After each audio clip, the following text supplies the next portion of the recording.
Whenever you get the privilege of visiting another country, what would you do? Maybe take photos of your adventure, sample the local cuisine, experience a different culture, or immediately make an ass of yourself in front of a camera like good old Logan Paul here. Oh, this one's a classic. Let's watch it again. I just gotta be careful to not disrespect the culture. Japan is all about the respect. The dumb Americans have arrived. Tokyo is a real life cartoon. Logan Paul, Toyota, I choose. Get him, honey, get him. I choose you. Coming down. I just gotta be careful to not disrespect the culture. But apparently, someone saw what Logan Paul did while he was in Japan and thought to himself, I can make an absolute jerk of myself overseas on video and make money and fame off of it? Dude, sign me up.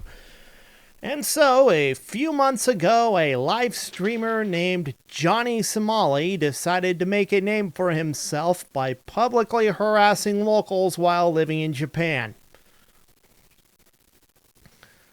Unlike Logan Paul, whose antics only lasted a couple of days, this guy upped the ante in what seemed to be a months-long affair. A few months ago, Johnny Somali had his first big viral moment randomly harassing people on a subway train. Hey! Hiroshima, Nagasaki, you know what we do to you? Hiroshima, Nagasaki, we destroy it because you just don't know how to behave. Wallahi billahi wa tallahi. I swear to God. You do again, we're gonna do again. You understand? You know Hiroshima? You know Hiroshima? Nagasaki?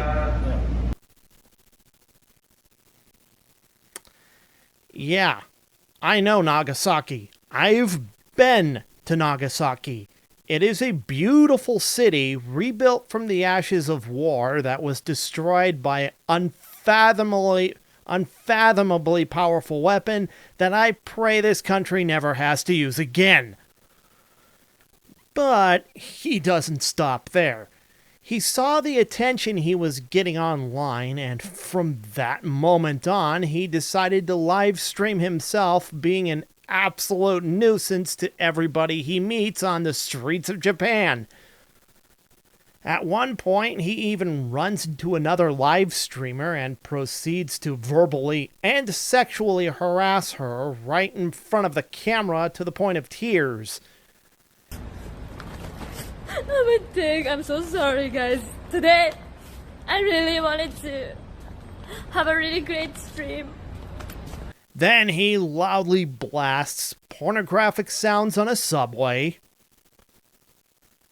And then he goes to Tokyo Disneyland, violates a strict ban on vlogging and live streaming on resort grounds that was enforced because of idiots like this. What the fuck, yo?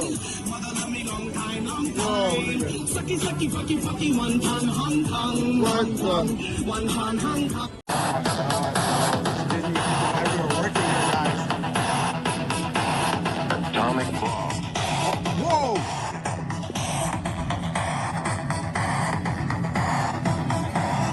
Atomic bomb. Now, I see what he's trying to do here. What he is doing is a form of comedy called candid camera or hidden camera comedy, where the comedian is being obnoxious and acting like an idiot in public in front of a camera. The comedy not only comes from the act itself, but from the reactions of intended targets or the random public being briefly inconvenienced. That is basically what we are seeing here. Well-known comedians like Tom Green or Johnny Knoxville are good examples of this.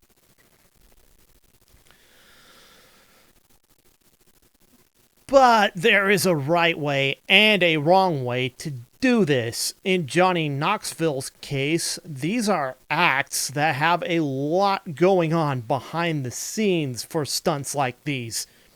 For starters, their acts are planned ahead of time by all parties involved, are overseen with strict supervision, and explicit permission is granted before these kinds of stunts are attempted and filmed. In Johnny Somali's case, that does not mean that you can just haphazardly wander onto the grounds of a construction site and pester the workers. These places are barricaded off for a reason, as wandering onto private property without permission of the owners is a little thing called trespassing. But trespassing issues aside, what if you were to, say, step on an exposed electrical wire or walk into a hole in the floor covered by a flimsy piece of plywood, and now the people who own the building being constructed are being held liable for your dumbass? Sad thing is, he probably thinks even that is funny. And that is exactly why this guy was doing these things. He thinks it's funny. It may be funny to him, but no one else thinks that way. And after being confronted by his obnoxious behavior multiple times, he shows absolutely no remorse for his actions, even when physically assaulted. At least give Logan Paul some credit. He was at least sorry once he realized Japan doesn't care for shenanigans like that, given their very polite and respectful nature. You got knocked the fuck out, man! Finally, after 6 months of this constantly harassing and terrorizing the Japanese public, the Japanese police decided they have had enough. Remember that construction site incident? Well, soon after police catch him outside a 7-Eleven where they were waiting for him, they arrest him and charge him with trespassing. And his actions are even having national repercussions in Japan as well. Oh yeah, and crying racism after all the crap he pulled, that might fly over here in the US, but not in Japan. I am actually surprised this guy has not been arrested and deported sooner, knowing how strict Japanese law can be. Everyone. Following streamer Johnny Somali arrest in Japan, imagine being such a nuisance you force a country to create new laws. So they're making a law to, they're making new privacy laws so you can't stream in public in Japan. But I'd hate to agree with this. As much as I am a huge advocate of freedom of speech and love sharing my experiences of being in another country with others, this kind of behavior needs to be controlled before it becomes a problem. After all, stupidity is contagious.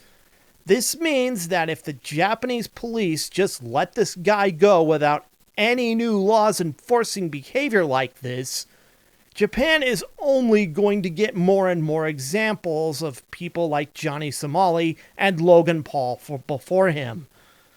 And that's all I have to say about this matter.